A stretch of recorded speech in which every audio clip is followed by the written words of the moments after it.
تو یہ عشق ہے، یہ کیا ہے؟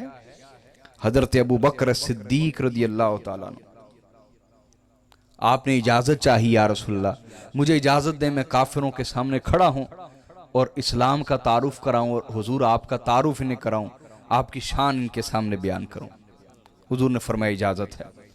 اس حدیث کو امام طبری نے بیان کیا، جامع البیان جو تفسیر طبری ہے، حافظ ابن کثیر نے اور امام جلال الدین سیوطی نے بیان کیا۔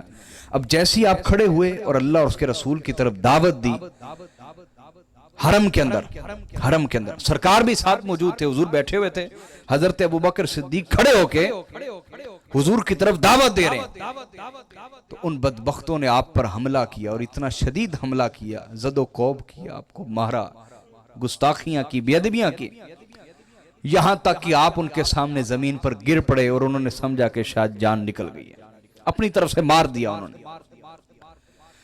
یہ خبر لے کر کوئی دوڑا اور آپ کے قبیلے تک پہنچا کہ آپ کے سید و سردار حضرت ابوبکر کو شہید کر دیا گیا۔ سارا قبیلہ آ گیا، آپ کو اٹھا کے گھر لے کے گئے، پورا خاندان جمع ہو گیا، جو مسلمان تھا جو مسلمان نہیں تھا، سب قسمیں کھا رہے ہیں کہ ابو بکر جیسی رحیم شخصیت، ابو بکر جیسی کریم شخصیت، ابو بکر جیسی نرم دل شخصیت اور انسانوں کے ساتھ حسن سلوک کرنے والی شخصیت، ان کے ساتھ ظلم کیا، ہم اس وقت تک چین سے نہیں بیٹھیں گے جب تک ان کا بدلہ نہیں لے لیں گے۔ حضرت صدیق بے ہوش تھے، جب آپ کی آنکھ کھلی تو پہلا جملہ پہلا جملہ جو زبان پر آیا وہ یہی پوچھا، ما فعل برسول اللہ، میرے رسول کا کیا حال ہے، میرے آقا کا کیا حال ہے۔ وہ سارا خاندان ناراض ہو گیا، انہوں نے کہا کہ ہمیں اس کی پڑی ہے اور اسے اس حال میں بھی کسی اور کی پڑی ہوئی ہے۔ اور بعض روایتوں میں انہوں نے آپ کے باپ کو تانا مارا، کہا تیرا بیٹا تو محمد کا مجنوں ہو گیا ہے، ہائے ہائے ہائے، مجنوں ہو گیا ہے، واہ واہ واہ واہ۔ تو حضرت ابو بکر صدیق نے جب یہ سنا فرمایا نکل جاؤ میرے گھر سے، جسے میرے نبی کا نام اچھا نہیں لگ رہا میرے گھر سے نکل جا، میرا اس سے کوئی رشتہ اور تعلق نہیں، نکل جائے میرے گھر سے، مجھے کسی کی مدد کی ضرورت نہیں۔ سب کو نکال دیا آپ نے، حتیٰ کہ اپنے باپ کو بھی دور کر دیا۔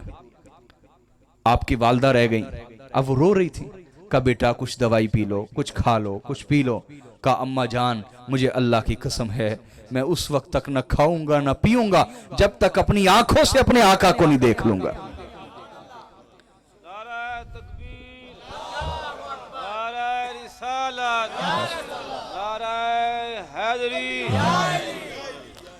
اپنی آنکھوں سے حضور کو دیکھنا چاہتا ہوں۔ کہا بیٹے مجھے تو پتہ نہیں کہ تمہارے صاحب کہاں ہیں۔ کہا ایسا کرو عمر کی بہن ام جمیل بنت خطاب کے پاس جاؤ، ان سے پوچھو کہ رسول اللہ کا کیا حال ہے، وہ تمہیں بتا دیں گی۔ آپ کی والدہ ان کے پاس آئیں، کہا رسول اللہ کا کیا حال ہے، چونکہ حکم تھا چھپانے کا، انہوں نے کہا میں نہیں جانتی کون اللہ کے رسول۔ کہا میرا بیٹا ابو بکر پوچھ رہا ہے۔ کہا کون ابو بکر، مجھے نہیں کچھ پتا۔ تو جب وہ مایوس ہو کے جانے لگی تو انہوں نے کہا کہ اگر تم اجازت دو تو میں تمہارے بیٹے کا حال دیکھ لوں، تم بتا رہی ہو کہ وہ زخمی ہے۔ کہا ہاں آجو ساتھ۔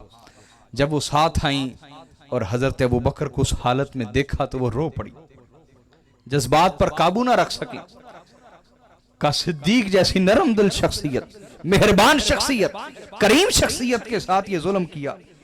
انہوں نے کہا انی لارجو ان ینتقم اللہ لک منہم، کہا مجھے یقین ہے اللہ تمہارا انتقام ضرور لے گا، اللہ تمہارا انتقام ضرور لے گا۔ حضرت صدیق نے کہا چھوڑو میری حالت کو چھوڑو، مجھے بتاؤ سرکار کا کیا حال ہے۔ کہا سالم و صالح، حضور تندرست ہیں، ٹھیک ہیں، حضور تک کوئی ہاتھ نہیں پہنچ سکا۔ کہا نہیں مجھے سکون نہیں آئے گا جب تک میں حضور کو اپنی آنکھوں سے نہ دیکھ لوں۔ ہائے ہائے ہائے، وہ کوئی سمجھ بھی آ رہی ہے یا نہیں آ رہی؟ جس کے دل میں کوئی درد ہو وہ درد والے کی بات سمجھ لیتا ہے، جس کے دل میں درد ہی نہ ہو اسے کسی دردی کی بات کیا سمجھ آتی ہے۔ اس لیے عاشقوں نے کہا کہ حال سناواں دل دا کوئی محرم راز نہ ملدا، ہائے ہائے ہائے، تو کوئی درد والا کسی درد والے کی بات سمجھتا ہے نا۔ حضرت صدیق نے کہا میں جاؤں گا اپنی آنکھوں سے دیکھوں گا پھر مجھے سکون آئے گا۔ والدہ نے کہا کیسے جائیں گی؟ کہا ایک ہاتھ آپ پہ رکھوں گا، ایک ان پہ، دونوں پہ ہاتھ رکھا اور یوں گھسڑتے ہوئے جا رہے ہیں سرکار کے پاس۔ جب حضور کی بارگاہ میں پہنچے، آقا نے اپنے عاشق کو اس حال میں دیکھا، فَأَكَبَّ عَلَيْهِ رَسُولُ اللَّهِ فَقَبَّلَهُ، حضور ان کے اوپر جھک گئے اور چومنے لگ گئے۔ حضرت ابو بکر کو چومنے لگ گئے کہ میری خاطر مار کھائی ہے، میری خاطر تکلیفیں سہی ہیں، میری خاطر خون بہایا ہے اس نے اپنا۔ حضور چومنے لگ گئے۔ وَأَكَبَّ عَلَيْهِ الْمُسْلِمُونَ، صحابہ بھی آپ کو چومنے لگ گئے۔ وَرَقَّ لَهُ رَسُولُ اللَّهِ رِقَّةً شَدِيدًا، حضور روئے اور بہت روئے حضرت ابو بکر کے لیے۔ جب آپ کو روتے ہوئے دیکھا حضرت ابو بکر نے کہا حضور آپ نہ روئیں، حضور مجھے اپنی تکلیفوں کا کوئی دکھ نہیں، دکھ ہے تو اس بات کا ہے کہ وہ میرے سامنے آپ کی گستاخی کر رہے تھے اور میں کچھ کر نہیں پا رہا تھا۔ اس وقت بھی مجھے حضور آپ کی فکر تھی کہ آپ کا دل نہ دکھ رہا، وہ آپ کو برا بلا کہہ رہے ہیں اور سب و شتم کر رہے ہیں۔ حاضرین، یہ عشق ہے۔ یہ کیا ہے؟ عشق ہے۔ ایک دن میرے آقا تشریف فرما ہے، حضور نے فرمایا تمہاری دنیا میں مجھے 3 چیزیں پسند ہیں۔ کتنی بولیے؟ اونچا بولو نا، سب بولا کرو۔ 3 چیزیں۔ پہلی، حضور نے فرمایا خوشبو، مجھے خوشبو پسند ہے۔ دوسرا فرمایا نیک عورت، نیک بیوی، یقیناً نیک بیوی جنت ہوتی ہے، نیک بیوی۔ اور تیسرا فرمایا نماز جو میری آنکھوں کی ٹھنڈک ہے، جو میری آنکھوں کی۔ جب یہ بات سنی تو حضرت ابوبکر صدیق کھڑے ہو گئے، کہا حضور مجھے بھی 3 ہی چیزیں پسند ہیں، مجھے بھی۔ آقا نے پوچھا ابوبکر کیا؟ کہا النظر الی وجہ رسول اللہ، حضور مجھے یہ پسند ہے کہ میری نظر ہو اور آپ کا چہرہ ہو۔ آئے ہائے، بس ابو بکر عشق کے ساتھ، ادب کے ساتھ، محبت کے ساتھ آپ کے چہرے کو تکتا رہے۔ حضور میرا بس دل چاہتا ہے مجھے یہ سعادت نصیب رہے، حضور آپ کا چہرہ ہو اور میری نظر ہو۔ آئے ہائے ہائے، اے تن میرا چشمہ ہووے۔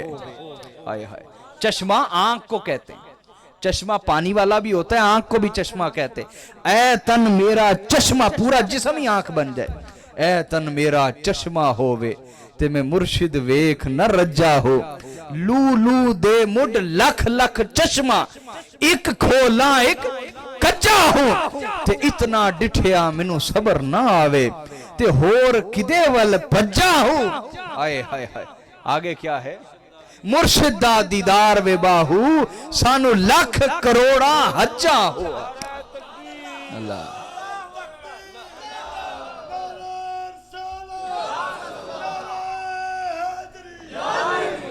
تو حضرت صدیق نے کہا حضور مجھے بھی 3 ہی چیزیں پسند، پہلے یہ آپ کا مکھڑا ہو، عاشق کی نظر ہو۔